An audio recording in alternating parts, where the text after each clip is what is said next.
Welcome, everybody, to Beat Your Addiction with John Giordano. I'm your co-host, Scott Jones. I want to thank everybody for joining us. And just a reminder before we start with the show that if you like this show, please share it with your friends and certainly subscribe to the YouTube channel and click the button so you'll get notifications when we have other shows. But it's important that you share this, John, because we don't advertise and put it out. We want people to kind of word of mouth to share this, right? Well, we're giving the latest information on how to help yourself. You know, and you choose to do it or choose not to do it. That's whatever you want to do. But we're here to help you and hopefully guide you in the right direction like we're guiding ourselves. Absolutely. And, certainly we believe there's many, many different paths to recovery. There's many different paths to mental health wellness. But if you don't listen to several different ones, how are you going to know which one to choose? You've got to keep an open mind and try different things, right, John? I mean, a lot of people are closed off, aren't they? Well, I always ask people, how's what you're doing working for you? Yeah, and if it's working, great. If working, go for it. If it's not working, maybe you need to take a look at something else. Absolutely. If there was just one answer to all of these questions that we talk about, life would be very simple. Unfortunately, that's not the case. No. Everybody needs something a little bit different, and we want you to look around. John, before we get started with our great guest, which is fantastic, we got a Philly guy with us today. Oh, boy. Got a good old Philly guy. I want to ask how things are going over at the clinic, and do you want to invite people over to see it sometime? Sure. It's the Ketamine Clinic, South Florida. It's in Pompano. And let me tell you something. We're doing some really cool stuff, Scott. We're going to start doing brain mapping, neurofeedback, ketamine, so you'll see exactly what's going on with your brain, because we're going to do a brain scan on you to show you that this stuff really works, because then you can see the deficiencies in your brain. Right. See? So we also do micronutrient testing to see what nutrients you're deficient in. We do NAD+, we do exosomes, we do stem cells, we do all kinds of different technologies that have a lot of evidence to them. And John, just knowing you and knowing your story, there was a time when if somebody said 12 steps, you'd say, oh, you're full of crap. Right. And then there was a time if they said nutrients, you'd say, oh, you're full of crap. Right. Then there was a time if they said this, they were full of crap and this. But you keep learning and changing. How important is that for you? Well, you got to keep up with what's going on. It can't be yesterday's news and the things like that. Yesterday's news, it's only a 5 to 8% recovery rate in addiction and mental health. So what the heck are we holding on to that for? I tell you something. I've seen people, we help people with depression, anxiety, PTSD, and man, we've seen them change. And otherwise, I wouldn't be in this. Yeah. It's really working really well. And if you're one of the 5 to 8% that the traditional methods are working for you, fantastic, do it. But that leaves, 90+% of people that need something different. So look around, investigate, do not judge before you look at it. And if it's not your cup of tea, no problem. It's called contempt prior to investigation. Exactly. And the bottom line is this, guys. Look, I didn't believe in ketamine because it was a club drug, and I thought it was, another stupid thing. But I guess what? I was wrong. And I don't mind admitting I was wrong. But, the program taught me to don't have contempt prior to investigation. Yeah. So I investigated, and it grows new neurons and new connections in your brain. I mean, it's wild what's going on. They have scans of the brain that can tell you that. So, and this is medically administered, medically monitored, yeah. And as well as psychologically and clinically monitored. Yes. We're not talking about just giving somebody something and they take it and they go out. No. And everybody's different. That's what people think it's going on. It's not a Thorazine clinic. No. It's not. Everybody gets a different dosage. We don't get the same dosage. Everybody's different. You have coaching that's included, and you have group therapy is included as long as you want to come every Monday. So, I mean, we want to have long-term success, not short-term. Fantastic. So check it out. The name of it again, John? Ketamine Clinic, South Florida. There we go. Right in Pompano. And if you need more information, you could also go to John's website, johnjgiordano.com, and the information's on there as well. Or links. That's the initial J. Yes, right there on your screen. All right. Now, let's move along. We've got a great guy here coming to us from Philadelphia. His name is Brian Storm. He is one of our recovering brothers and an author. Brian, how are you, brother? I'm good. Thanks for having me on, Scott and John. I appreciate to be here, man. I'm excited. I'm excited to do this. Well, we appreciate a Philly guy coming on so close after the tragedy that was last week. Yes, we're talking about he's walking. He's got a tear for the Eagles. It was a great game. No shame in that game. No shame. But anyway, tell us a little bit about yourself. Well, I'm coming up on 13 years clean and sober. I'm married. I love rescuing animals. I work at the library, the public library, the Free Library of Philadelphia, and which is weird because I didn't even like to read books up until about a year ago. So it was a really weird job for me to get when I got it, but I love it, man. And I'm trying to live life to the fullest, just one day at a time. That's right. New frontiers. That's right. So tell us, how did you stop using? What happened? Well, I tried so many different ways, right? But the way that got me in the end was I was locked up and thrown in a prison cell, and I had to withdraw cold turkey. And from there, they sent me to a rehab through the court system. And when I got to that rehab that last time, I was like, you know what? I'm just going to shut up. I'm going to listen. And I listened to what the counselors told me. And, people from like 12-step meetings came in and talked to me, and I listened to what they told me. And I continued that after I left the rehab. I continued to go to 12 steps. And that's what really took me on my path of recovery. So tell me, what was your drug of choice? It was heroin at the end. Before that, it was everything, though. Yeah, me too. It was everything. Yeah. And cocaine was mine at the end, or whatever felt good at the time. Yeah, I get that. Right? So what do you do for yourself today? Well, I like to write. It's very therapeutic for me. I do that, and I still go to steps meetings, but not as much as I used to. I go to about one a week now. When I used to go every day, but and you have a sponsor. You're working steps, or you did that already, and now you're just moving on, or I continue to work the steps. I sponsor other people, and what about for yourself, not for other people?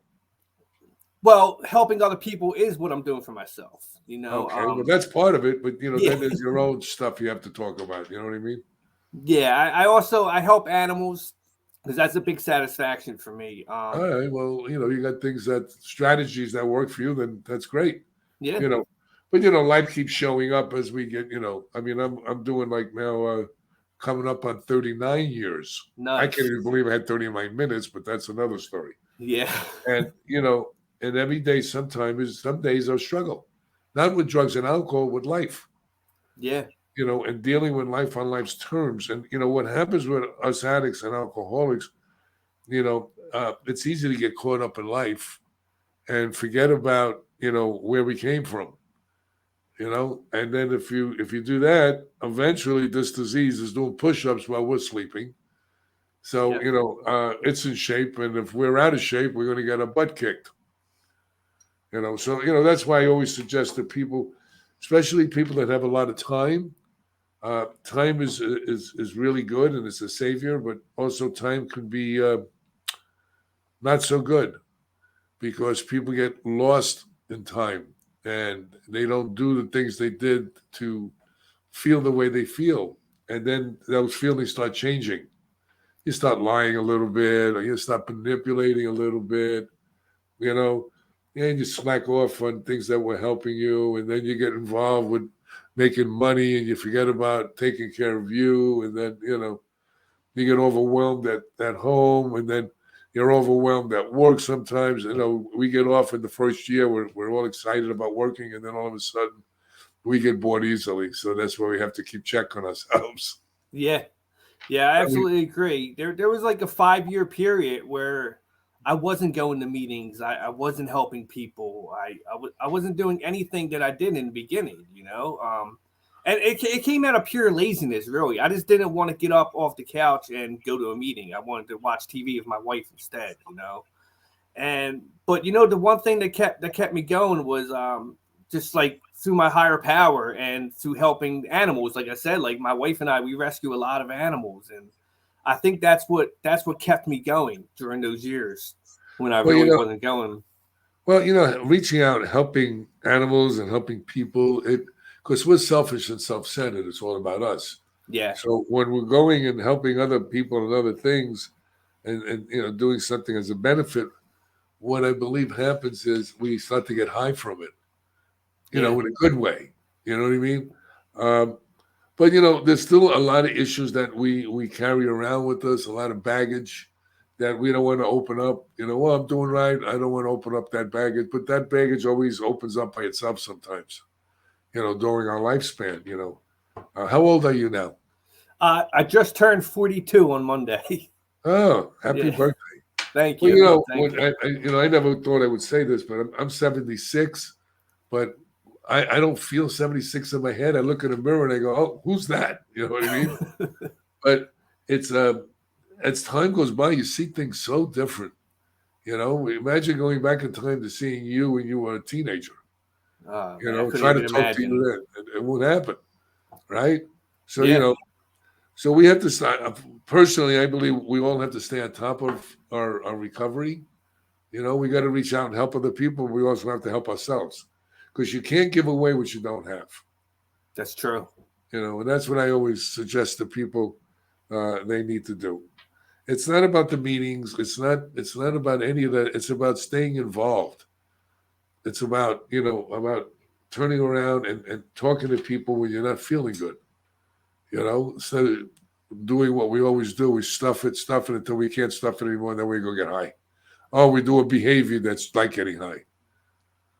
So, those are the things that I suggest people take a look at, because I see too many people that have, for many years, that have a lot of clean time, go off. And then either they die or they really go off hard.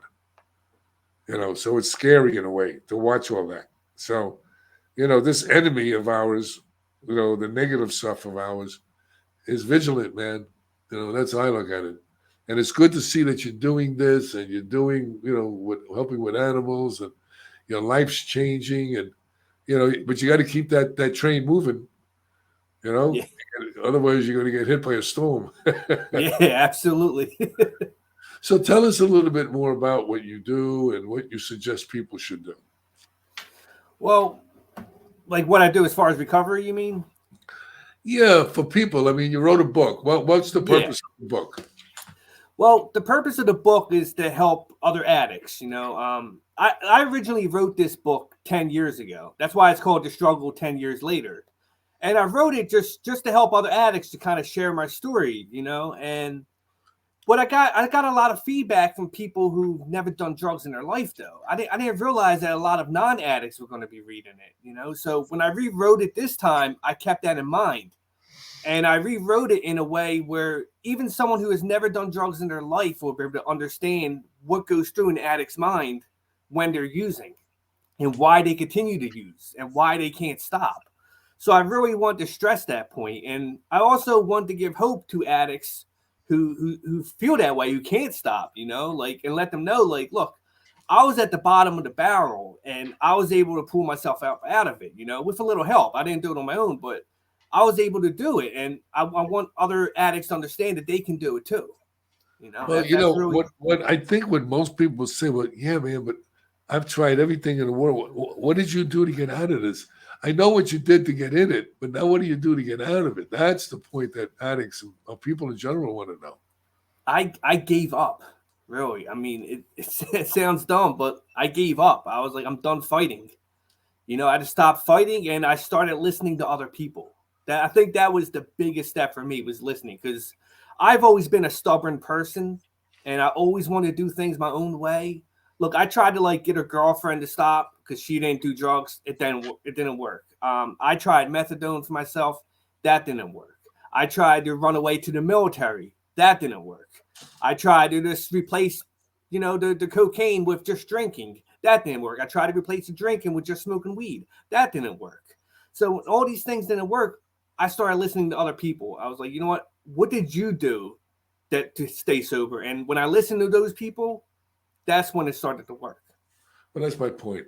You see, with people out there that are listening to this podcast, but they have to realize that you can't do the same thing over and over again expecting different results. So if you're not doing anything and you're not reaching out and you're not getting help, and you're prejudging everything. Of course, we prejudge because if I can't figure it out, how can anybody else?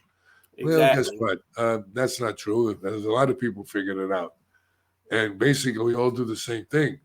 You got to learn to become vulnerable. Number one, which is very difficult for men, especially. Yeah.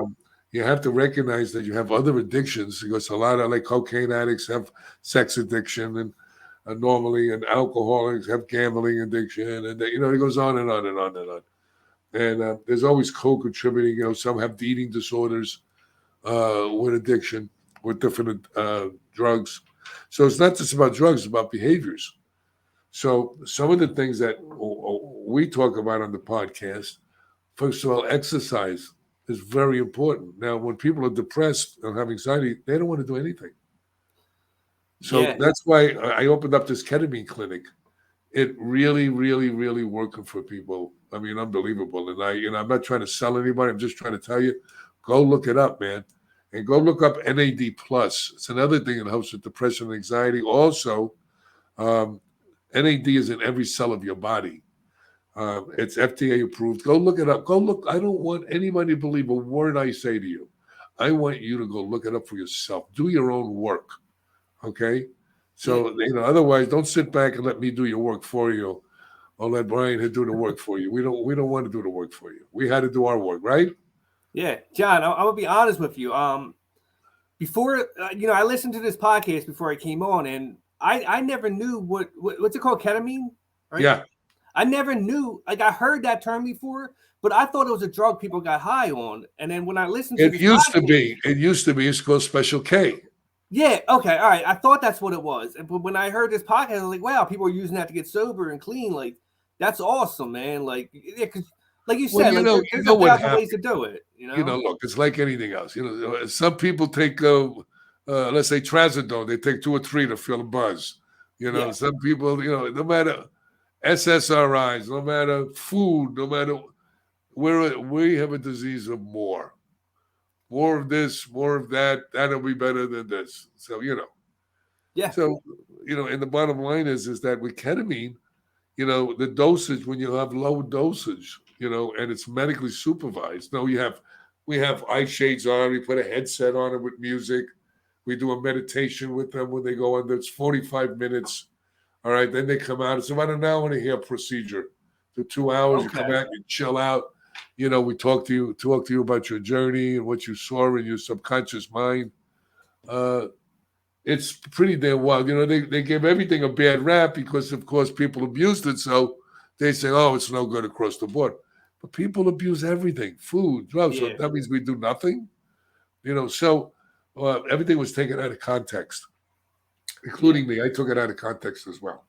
I believe in a certain thing, and I didn't think that this had any place in that, but I was wrong.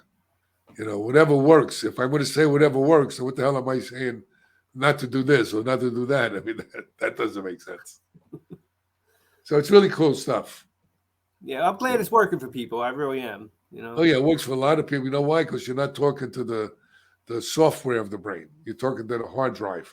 Like you erase something on your computer, it's still on your hard drive. Yes. So, right? So it's the same thing with emotions, the same thing with trauma. And, you might have it in the frontal lobe of your brain, where your motivation, executive thinking, all this other stuff. But it's really on your hard drive. And it pops up.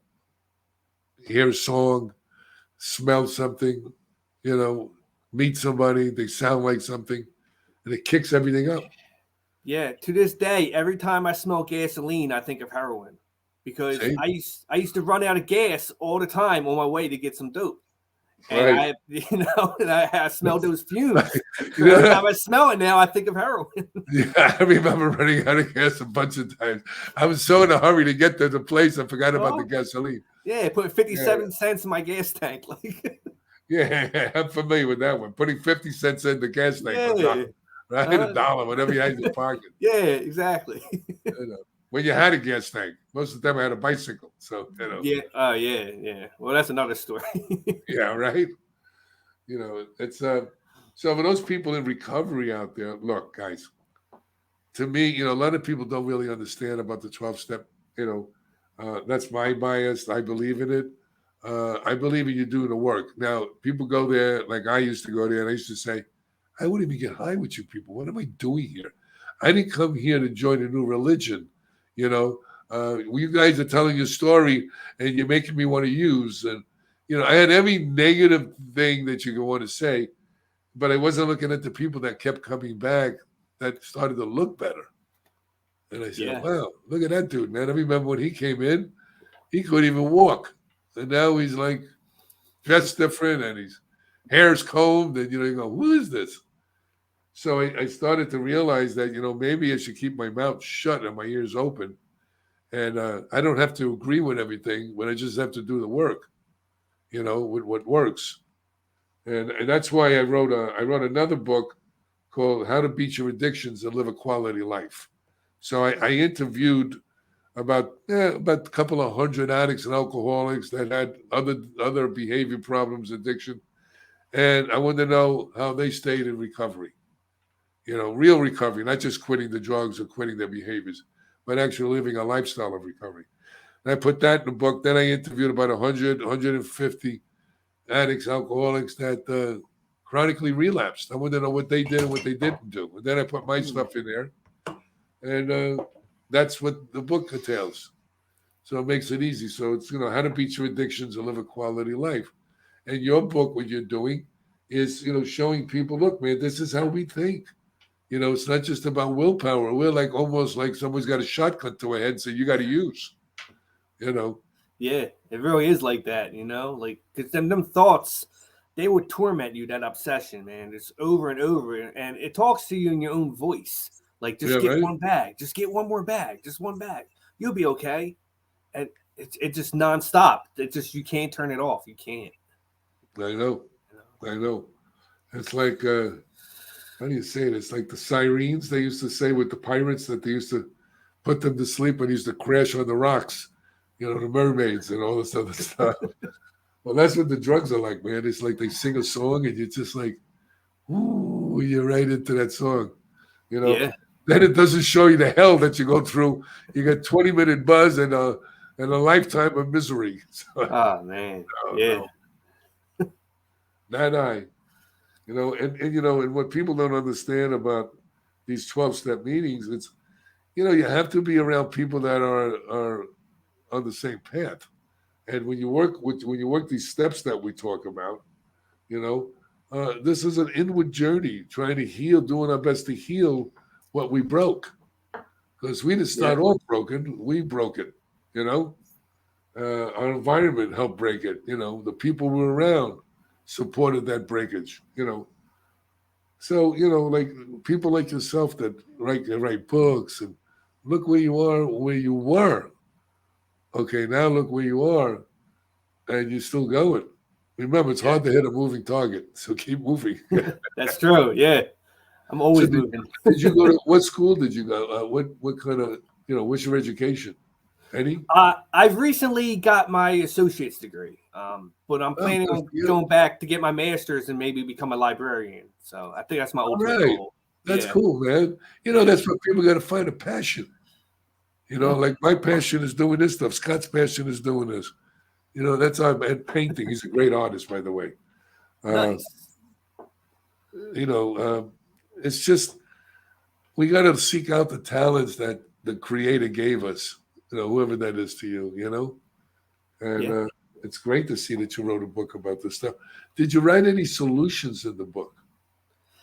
Yeah, I talked about my whole journey. I didn't like the last book I wrote. The first one I wrote, I focused mostly on just the war stories, Right. But this one, it's only half war stories, and the other half is actually about recovering and how I did it and how I went through every single step. You know what I mean? People got to know where you came from, but now they got to know where they're going. Otherwise, they're back where they came from. Exactly. Yeah. And I also talked a lot about life stuff that happens. Like, after I got clean and sober, life didn't just automatically get better. No. I had a lot of people close to me dying. I saw a lot of people relapsing. But, I continued to do what I was doing, and I didn't have to drink or get high over it. You know what I mean? You can still go on living like just that's the way I used to live. I don't have to live like that no more. We see what most people got to grab. Most people have low self-esteem, and they don't think they're worth anything. They can't do anything. They have a lot of failures. I always tell people there are no failures. There are only lessons. Yes. Those were your lessons. Those are my lessons.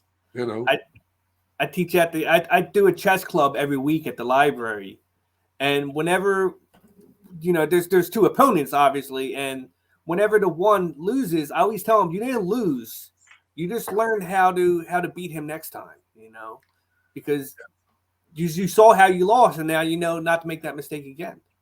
Well, it's called 100 monkeys. Sometimes you make the mistake 100 times, and finally you get it right if you don't die. You know what I mean?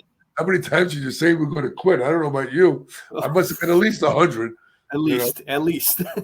So that's the 100 monkeys, I call it. So the last 101, you finally made it. That's Scott. That's right. So where are we, Scott? Well, we're getting down there. We've got about 5 minutes left. Let's talk about your book again. What's the name of the book? And it's called The Struggle 10 Years Later. And it's coming out on March 14th. But you can pre-order it on my website, brianstormbooks.com. And it'll ship out on that date. All right. Yeah, there it is, brianstormbooks.com.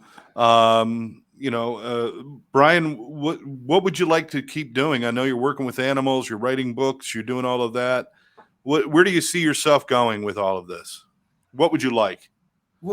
Man, I would love to become a successful writer where I could just focus on that full time. That would be amazing, but I don't know what the future lies. I don't know what lies in the future. So I'm just going to keep doing what I'm doing for now, and if that happens, great. If not, I'll just continue working at the library until I'm time to retire. I worked with animals for quite a while. I had 3 kids. They're animals, trust me. What do you do with animals? And is there, are you out there? Are you helping at shelters, or what are you doing? Well, my wife works for a veterinarian hospital. She's a manager, and but she used to work for a shelter, and we foster a lot of kittens basically until they're old enough to get their own homes. We'll find like stray cats off the streets or stray dogs. We have a little mini colony behind our house. Like 3 or 4 cats come every night. We feed them. So yeah, we just try to help out any way we can, really.